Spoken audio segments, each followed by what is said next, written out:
오늘 함께 나눌 말씀은 고린도전서 1장 18절에서 25절까지의 말씀입니다. 하나님의 지혜를 받은 자라는 제목으로 말씀을 나누겠습니다. 먼저 이 본문을 읽어드리겠습니다. 십자가의 도가 멸망하는 자들에게는 미련한 것이요 구원을 받는 우리에게는 하나님의 능력이라. 기록된 바 내가 지혜 있는 자들의 지혜를 멸하고 총명한 자들의 총명을 패하리라 하였으니, 지혜 있는 자가 어디 있느냐? 선비가 어디 있느냐? 이 세대의 변론가가 어디 있느냐? 하나님께서 이 세상의 지혜를 미련하게 하신 것이 아니냐? 하나님의 지혜에 있어서는 이 세상이 자기 지혜로 하나님을 알지 못함으로 하나님께서 전도에 미련한 것으로 믿는 자들을 구원하시기를 기뻐하셨도다. 유대인은 표적을 구하고 헬라인은 지혜를 찾으나 우리는 십자가에 못 박힌 그리스도를 전하니 유대인에게는 거리끼는 것이요 이방인에게는 미련한 것이로되 오직 부르심을 받은 자들에게는 유대인이나 헬라인이나 그리스도는 하나님의 능력이요 하나님의 지혜니라. 하나님의 어리석음이 사람보다 지혜롭고 하나님의 약하심이 사람보다 강하니라. 아멘. 오늘은 하나님의 지혜를 받은 자라는 제목으로 말씀을 나누겠습니다. 이 오늘 본문은 이 하늘에 속한 교회와 땅에 속한 교회를 확연히 구분하는 진리의 말씀을 다루고 있습니다. 놀라운 사실은 하나님께서 선택하셨다고 하는 이 선민 사상에 매몰되어 있었던 유대인들은 이 말씀을 구하는 것이 아니라 표적을 구하였음을 바울은 날카롭게 지적하고 있습니다. 당대의 이방인의 대명사라고 할 수 있는 이 헬라인들, 즉 당대의 지식층을 대변하고 있었던 거대한 무리들이라고 할 수 있는 이 헬라인들은 지혜를 찾아 헤매고 있었습니다. 물론 그들이 찾는 지혜는 땅에 속한 지혜, 철학을 말하고 있습니다. 그렇다면 땅에 속한 교회, 즉 율법 아래에 있는 교회들 역시 그들과 크게 다르지 않음을 알 수 있습니다. 지혜로운 자들의 지혜, 땅에 속한 자들의 지혜, 즉 총명한 자들의 총명이라고 하는 것은 계몽주의 시대 이후로 인류가 지향하고 있는, 그리고 현재도 지향하고 있는 학문적 기준점이라고 해도 크게 틀리지 않을 것입니다. 하나님의 계시냐 아니면 사람의 이성이냐, 그런 두 문제 간의 오래된 논쟁 속에서도 사람의 이성이 압도적으로 막강한 힘을 발휘하는 시대 가운데서 하나님의 말씀을 대하는 데 있어서도 사람의 합리적인 이성을 통한 이 하나님의 말씀을 철저하게 분석하는, 바로 이것을 최고의 방법론으로 생각하여 왔습니다. 바울 사도 역시 유대교의 신봉자여 당대의 최고의 학문적인 배경을 가진 자였지만 부활하신 예수를 제대로 만난 이후에 그의 삶은 완전히 다른 길을 가게 됩니다. 그가 지금까지 쌓아왔던 학문적인 업적에서, 즉 유대교적, 헬라적 학문의 배경에서 바울의 서신서들이 기록되어진 것이 결코 아닙니다. 오히려 바울 자신이 쌓아 올려왔던 과거의 산물을 초등학문이라고 냉혹하리만치 가혹하게 단절하는 과정을 거칩니다.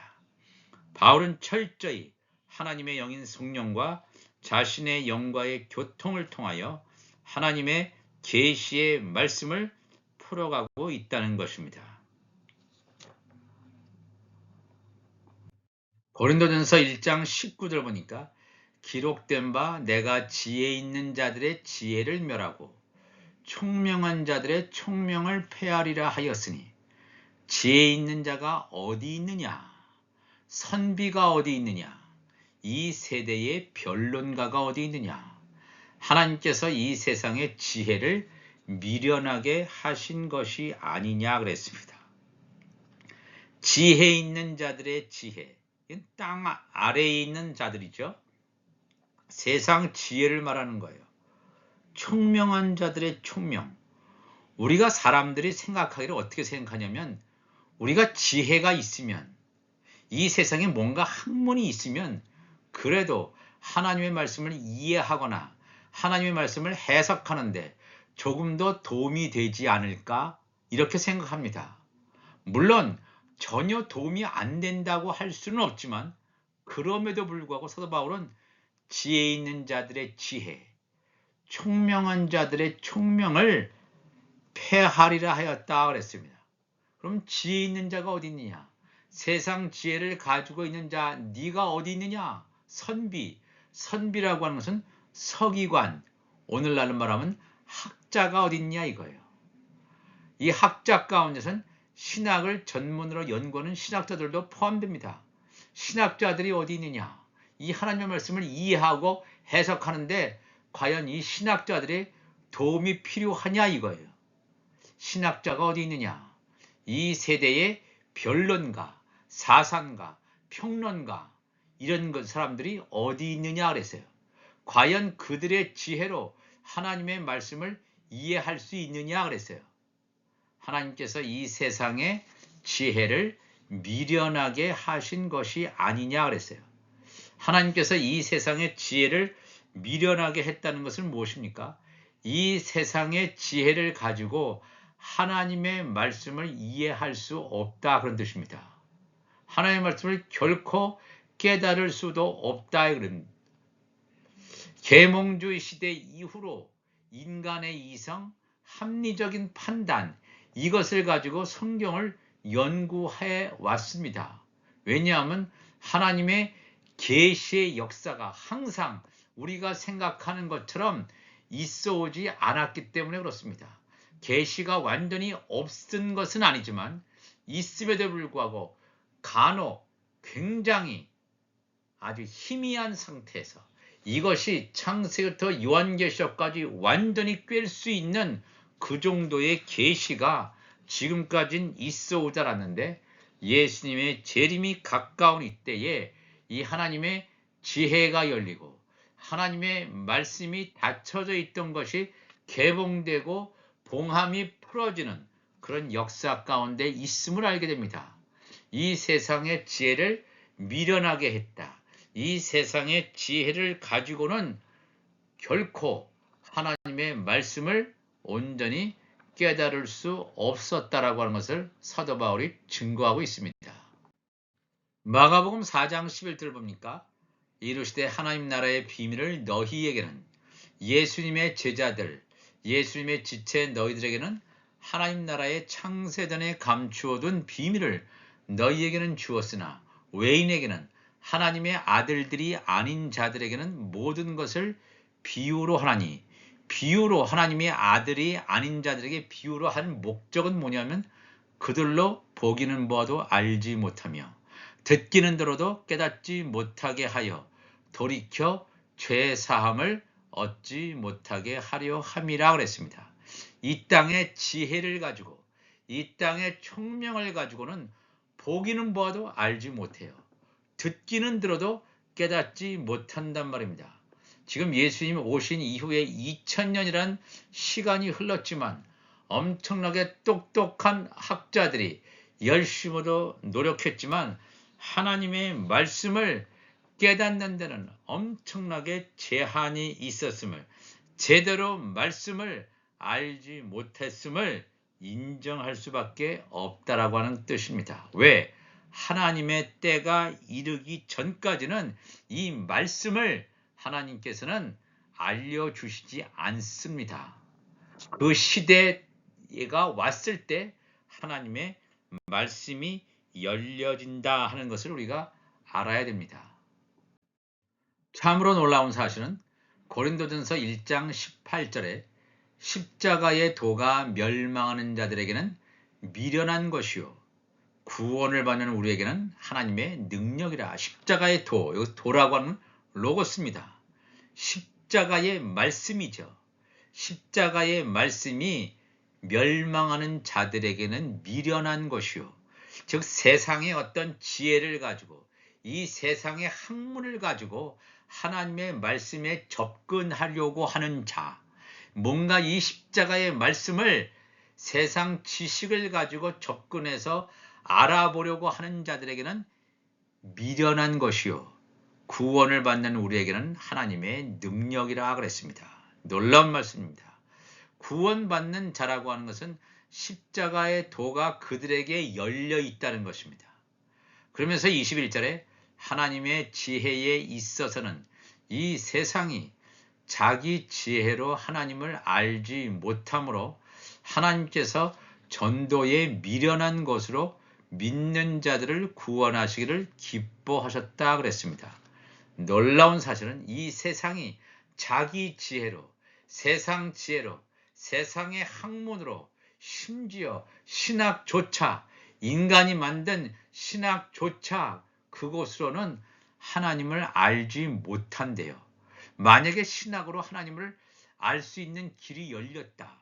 그럼 2000년 동안 신학을 연구했으면 이 하나님의 말씀이 다 온전하게 열렸어야 되는데 이 신학을 가지고 뭔가 이론적인 것은 많이 발전했고 방법론은 수없이 개발되었지만 하나의 설로서 하나의 이론들로서 어느 유명한 학자들의 주장들은 수없이 나왔지만 단일된 유일한 이것이다 합의적인 결론으로는 도달하지 못했다는 것입니다.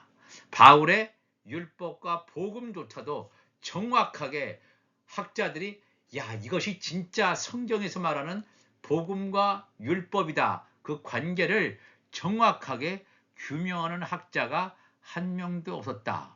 왜냐하면 완벽한 설명을 할 수 없었기 때문에. 복음과 율법을 완전하게 설명하기 위해서는 창세기부터 요한계시록까지 말씀을 온전히 깨닫지 못하면 이 율법과 복음의 관계를 온전히 정립할 수가 없다는 것입니다. 자기 지혜로 하나님을 알지 못한대요. 우리가 여기서 두 손 두 발 들어야 됩니다. 하나님의 성령만이 가능하시구나. 그러면서 뭐라고 말씀하시냐면 하나님께서 전도에 미련한 것으로 믿는 자들을 구원하신다. 여기서 말하는 이 전도라고 하는 게 뭐냐면 그냥 전도지를 나누어 주는 것, 그런 개념으로 생각해서는 절대로 안 됩니다. 여기서 말하는 이 전도라고 하는 것은 캐리그마예요. 캐리스라고 하는 말씀을 전하다, 선포하다의 명사형이거든요. 여기서 이 전도라고 하는 것이 말씀의 선포예요. 이 전도라고 하면 그냥 전도지만 나누어주는 그런 전도로 상상할 수 있는데 그런 뜻이 아니라 복음을 증거한다 이런 뜻입니다. 하나님께서 복음을 증거하는 것으로, 복음을 전하는 것으로 그 전도에 미련한 것으로. 왜 이걸 이렇게 말씀하셨냐면 사람들이 복음을 전한다라고 하는 것은 복음을 전하는 자 안에 성령이 거하시지 않으면 이것은 가능하지 않음을 분명하게 말씀하고 있습니다. 내가 전한다, 나의 입술로 전한다, 역사가 나타나지 않습니다. 내 안에 있는 성령께서 나를 움직여서 어느 장소에 가게 하시고 누구를 만나게 하시고 나의 입을 벌려서 말씀을 증거할 때 그것이 바로 하나님의 복음 증거가 되겠습니다. 그렇지 않고 내가 알고 있는 뭔가 신학교에서 훈련받은 단순히 그러한 방법론을 가지고 말씀을 증거해봐야 효과가 없습니다. 하나님께서 말씀 선포에 미련한 것으로 믿는 자들을 구원하시기를 기뻐하셨다 그랬습니다. 이 말씀 우리가 잘 알아야 됩니다. 그러니까 이 하나님의 말씀을 전하고 선포하고 이 하는 모든 것이 내가 나의 의지와 결단과 나의 뜻으로 결코 되어지는 것이 아님을 우리는 철저하게 깨달아야 됩니다. 하나님으로부터 하나님의 주도권, 성령의 주도권이 있을 때 가능한 역사임을 성경은 바울의 입을 통해서 증거하고 있습니다. 고린도전서 1장 23절에 우리는 십자가에 못 박힌 그리스도를 전하니 유대인에게는 거리끼는 것이요 이방인에게는 미련한 것이로되. 그렇죠? 십자가에 못 박힌 그리스도, 십자가의 말씀이라고 했죠. 십자가의 이 말씀, 멸망하는 자들에게는 미련한 것이다 그랬습니다. 왜 그렇게 얘기하냐면 신명기서 21장 22절 보면 사람이 만일 죽을 죄를 범함으로 네가 그를 죽여 나무 위에 달거든 그 시체를 나무 위에 밤새도록 두지 말고 그날에 장사하여 내 하나님 여호와께서 내게 기업으로 주시는 땅을 더럽히지 말라. 나무에 달린 자는 하나님께 저주를 받았음이라. 즉 나무에 달린 자, 십자가에 달린 자는 하나님께 저주를 받았다라고 하는 신명기 21장 23절에 이 율법의 말씀을 적용한다면 예수님은 나무에 달린 자예요. 십자가에 달린 자예요. 하나님께 저주를 받았다. 이런 율법에 대한 개념을 알고 있는 유대인들에게는 당연히 받아들일 수가 없습니다. 꺼리는 거예요. 아, 이거는 우리가 알고 있는 율법이 아니구나. 우리가 알고 있는 율법에서 말하는 메시아가 아닌구나. 그래서 메시아를 거부한단 말입니다. 지금까지도 유대인들은 메시아를 거부해요. 거리끼는 것이요 이방인에게는 미련한 것이로 되 그랬습니다. 3년 만에 공생애를 하시고 그냥 죽어버렸으니까 그들은 예수님의 부활을 모르니까 이방인에게는 미련한 것이다 이렇게 그들은 생각할 수밖에 없습니다. 그런데 놀라운 반전이 일어납니다. 고린도전서 1장 24절에 오직 부르심을 받은 자들에게는 유대인이나 헬라인이나 그리스도는 하나님의 능력이요 하나님의 지혜니라. 우리가 지금까지 봤죠. 유대인들은 이 십자가 하나님의 저주의 상징이다. 그러니까 십자가에 달린 그리스도를 도저히 받아들일 수가 없습니다. 그리고 이 헬라인들은 이 세상의 지혜, 철학에 매몰되어 있기 때문에 그리스도로 절대로 받아들일 수가 없습니다. 그런데 놀라운 반전은 유대인들 가운데서 헬라인들 가운데서 부르심을 받은 자들이 있다라고 하는 것입니다. 부르심을 받은 자가 아니라면 유대인들이든 헬라인이든 유대인들은 표적을 구하게 되고 예수님께서 이 헤롯 성전을 다 헐어버려라. 내가 사흘 만에 이 성전을 일으키겠다 했을 때 유대인들이 우리에게 표적을 보여달라고 그렇게 얘기하지 않습니까? 유대인들은 표적을 원해요. 헬라인들은 이 세상의 지혜, 철학을 원한단 말입니다. 그럼에도 불구하고 그들 가운데 부르심을 받은 자들, 하늘에 속한 교회가 있다라고 하는 것입니다. 육신의 소욕을 따르는 수많은 사람들 가운데 육신의 소욕이 아니라 말씀을 사모하고 의에 줄이고 목마른 자들이 있다라고 성경은 우리에게 밝히 말씀하고 있습니다. 다 땅에 속한 교회인 것처럼 보여지는데 부르심을 받은 자들, 이 세상의 지혜가 아니라 이 세상의 학문이 아니라 이 세상 지식이 아니라 부르심을 받은 자들, 하나님의 지혜를 받은 자들, 하나님의 말씀을 따르는 자들이 있음을 성경은 분명하게 우리에게 증거하고 있다라고 하는 것을 우리가 알아야 됩니다.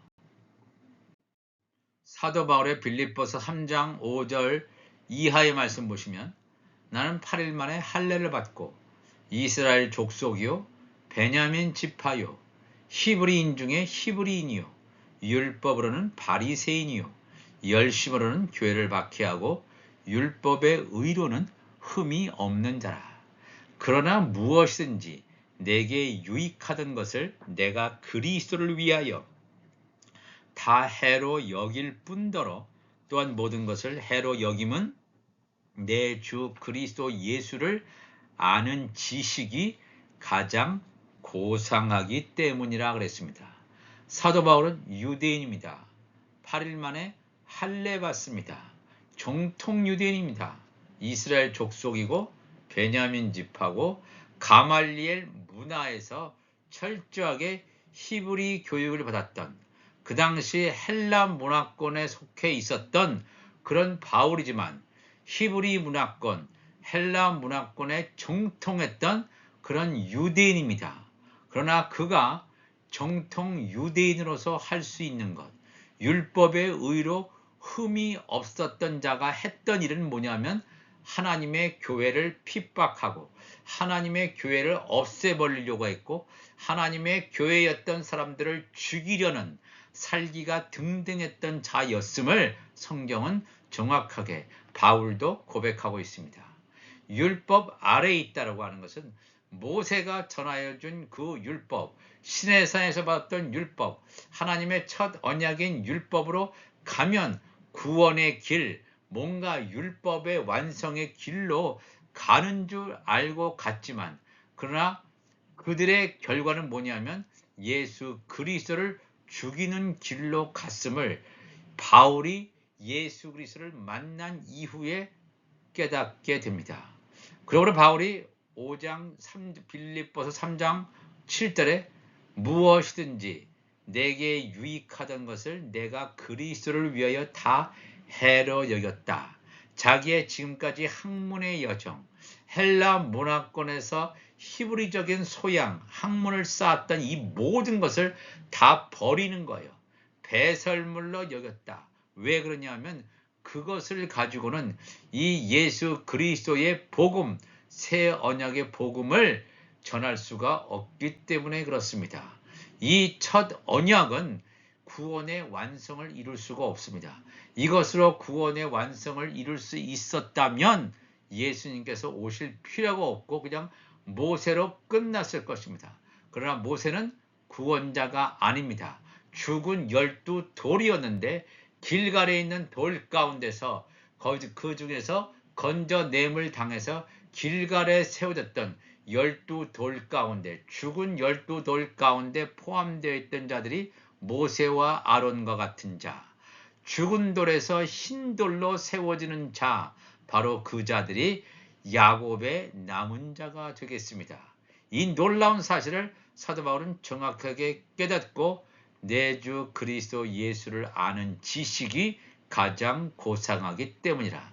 내가 지금까지 먹어왔던 묵은 곡식을 다 버려버리고 묵은 곡식을 버리고 새 곡식, 예수님께서 주신 내가 너희에게 주는 말씀, 이 살과 피를 먹는 자는 영생을 가졌다는 이 말씀을 심령 속에 새기고 예수 그리스도 안에 살리신 이의 영이 가득한 것처럼 사도 바울 안에도 살리신 이의 영, 말씀이 가득 채워짐으로 말미암아 예수님께서 부활하신 것처럼 바울도 현재 낙원에서 부활할 날을 학수고대하고 있다는 사실을 우리가 깨달아야 됩니다. 이 얼마나 중요한 일인지 모릅니다. 하나님의 지혜를 받은 자가 되기를 원합니까? 아니면 이 세상의 지혜를 받은 자로 살아가기를 원합니까? 우리도 이 말씀을 통해서 예수님께서 새롭고 산 길을 여셨던 것처럼 그 길을 바울이 갔고 베드로가 갔던 것처럼 우리도 이 세상의 지혜가 아니라 하나님의 지혜를 받은 자로서 하나님의 지혜를 받아야지만 온전히 하나님의 말씀을 깨닫게 됩니다. 하나님을 알게 됩니다. 이 세상 지혜로는 하나님을 알 수 없음을 성경은 증거하고 있습니다. 이제 우리가 기도할 때 하나님이여 우리 안에 모든 어두움들, 세상 지혜들, 세상 지식들 다 제거시켜 주시고 하나님의 계시와 지혜의 하나님의 지혜의 영, 총명의 영이 우리 가운데 부음받게 하여 주옵소서. 다 같이 기도하시겠습니다. 하나님 아버지 감사합니다. 오늘도 귀한 말씀을 함께 나누었습니다. 하나님의 지혜를 받는 자, 그래서 우리의 등 안에 기름을 온전히 채우는 자가 되게 도와주시고 광야와 같은 이런 사막과 같은 우리의 마음밭이 아니라 생명수가 흘러가는 방, 생명수가 흐르는 그러한 마음의 밭이 되게 하여 주옵소서. 그래서 하나님의 나라가 완성되게 하시고 하나님 나라의 문이 열려지게 하시고 생명수의 강이 넘쳐나게 하셔서 이 창세기부터 요한계시록까지 말씀이 다 열려서 온전히 장성한 자가 됨으로 말미암아 하나님의 말씀을 성령의 말하게 하심을 따라 말씀을 증거할 수 있는 노아가 방주를 예비하고 식물을 공급한 것처럼 이 요셉이 고센 땅을 준비한 것처럼 이 마지막 때에 화목직책의 사명자로서 두 증인의 복음의 아들의 사명을 감당할 수 있는 우리 모두가 되게 하여 주옵소서. 감사하며 예수님의 이름으로 기도합나이다. 아멘.